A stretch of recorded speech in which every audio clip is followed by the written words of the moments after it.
Welcome to everyone.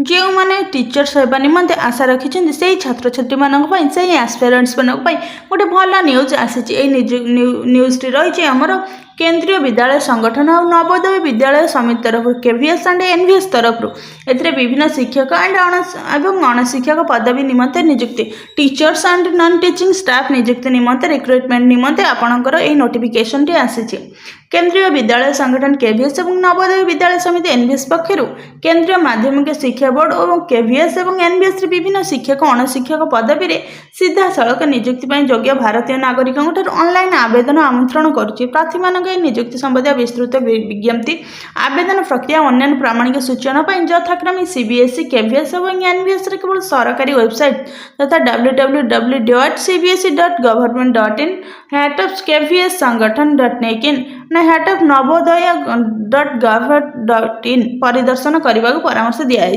अर्थात ये जो केवीएस और एनवीएस आपण मानकर teacher teaching staff and non teaching staff नियुक्ति निमंते कौन ना आपण मानकर ऑनलाइन रे एप्लिकेशन ग्रहण करा जाउछि। आपण माने यही नियुक्ति संबंधी जहाँ सब विज्ञप्ति रही आवेदन प्रक्रिया और जहाँ मध्य सूचना रही सब किसी सूचना आपण माने यही वेबसाइट को क्लिक करी वेबसाइट ओपन करी आपण माने जानि परिबे।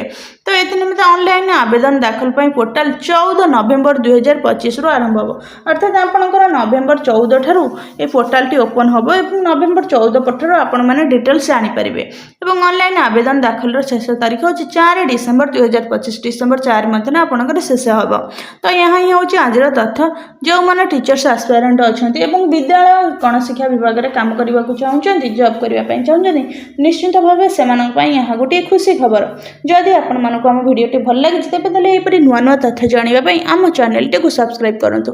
परवर्ती वीडियो रे संबंधित विभिन्न क्लास मध्ये अपलोड करा जिवो।